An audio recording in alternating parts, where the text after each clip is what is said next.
नमस्कार दर्शक श्रोते हो, तुम्ही पाहत आहात तुमचं लाडकं यूट्यूब चॅनल सर्वदर्शन आणि सर्वदर्शनवर निवेदक मी कमलाकर सावंत. मंडळी, विजयेंद्र त्यागी एक प्रश्न विचारत आहेत. त्यागी असं म्हणतात की ज्या ठिकाणी मृत्यूला दुःखाचा विचार सोडून उत्सव मानला जातो, असं पृथ्वी तलावरचं आणि खास करून या देशातलं कोणतं ठिकाण आहे आणि त्याचं कारण काय आहे. अगदी विजेंद्रचं मनपूर्वक कौतुक, कारण खूप महत्त्वाचा विषयावरचा त्यांनी प्रश्न विचारला आहे आणि त्या प्रश्नाच्या अनुषंगानं आता आपण त्याला उत्तर देऊया. वाराणसीमध्ये मृत्यूला उत्सव मानले जाते, त्यामागचे महत्त्वाचे केंद्र म्हणजे येथील स्मशानघाट. हे घाट केवळ अंत्यसंस्काराची ठिकाणे नसून ती मानवी जीवनाच्या अंतिम सत्याचे दर्शन घडवणारे तीर्थक्षेत्रे आहेत. या घाटाचं महत्त्व पाहता सर्वप्रथम आपण बघूया मणिकर्णिका घाट. हे वाराणसीतील सर्वात पवित्र आणि महत्त्वाचे स्मशान मानले जाते. याला महास्मशान असेही म्हणतात. याचं पौराणिक महत्त्व असं आहे, अशी मान्यता आहे की या घाटावर अंत्यसंस्कार केल्यास आत्म्याला थेट मोक्ष मिळतो. भगवान शिव स्वतः प्रत्येक मृतदेहाच्या कानात तारक मंत्र फुंकतात, ज्यामुळे जीवाचे कल्याण होते. म्हणूनच या ठिकाणी अखंड अग्नी असतो. येथे चितांचा अग्नी शेकडो वर्षापासून विझलेला नाही असे मानले जाते. हे मृत्यूंच्या निरंतरतेचे आणि जीवनाच्या क्षणभंगुरतेचे प्रतीक आहे. दुसरं घाट आहे ते म्हणजे हरिश्चंद्र घाट. हा वाराणसीतील दुसरा महत्त्वाचा स्मशान घाट आहे. ह्याला ऐतिहासिक संदर्भ असा आहे की राजा हरिश्चंद्राने सत्याचे पालन करण्यासाठी या घाटावर चांडाळाचे काम स्वीकारले होते, म्हणूनच या घाटाला त्यांचे नाव दिले गेले आहे. साधेपणा हे इथले एक वैशिष्ट्य आहे. मणिकर्णिका घाटाच्या तुलनेत हे थोडे शांत आहे, परंतु धार्मिकदृष्ट्या याचे महत्त्वही तितकेच मोठे आहे. येथेही मोठ्या संख्येने लोक अंत्यसंस्कारासाठी येत असतात. घाटाचं आध्यात्मिक महत्त्व पाहिलं तर मोक्षदायिनी काशी असंही म्हटलं जातं. हिंदू धर्मात काशी मरणमुक्ती अशी उक्ती आहे. म्हणजेच काशीत मरण येणे म्हणजे सर्व बंधनातून मुक्त होणे. या घाटावर होणारे विधी हे दुःखांचे नसून एका जीवाचा परमात्म्यात विलीन होण्याचा सोहळा मानले जातात. नश्वरतेची जाणीवसुद्धा या ठिकाणी होत असते. या घाटांवर बसल्यावर माणसाला भौतिक सुखांचा आणि अहंकारांचा त्याग करण्याची प्रेरणा मिळते. मृत्यूच्या या उत्सवातून जीवनाचा खरा अर्थ समजण्यास मदत होते.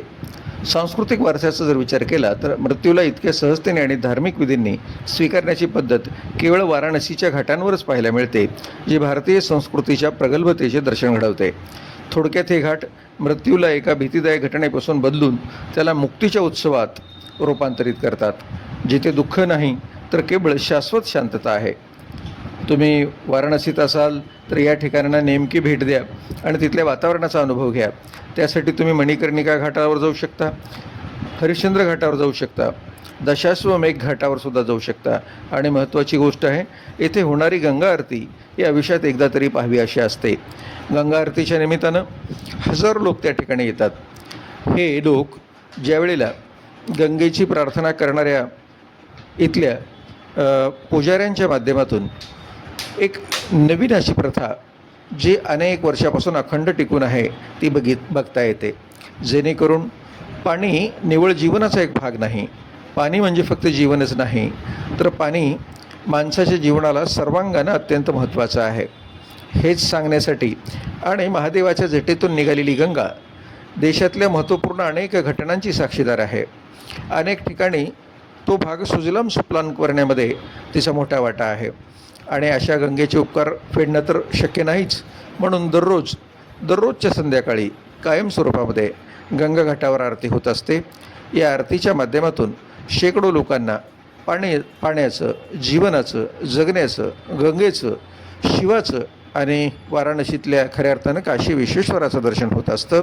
म्हणूनच देशविदेशातले लोक सायंकाळी मोठ्या संख्येनं गंगातीरी जमतात आणि त्या ठिकाणी होणारी गंगा आरती बघतात. चला आपण अशा या गंगा आरतीचा एक भाग होऊया.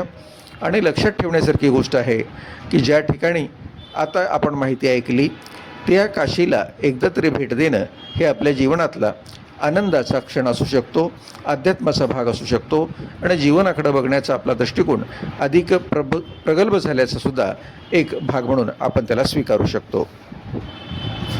मंडळी, हे झालं आताच्या एपिसोडचं वैशिष्ट्य.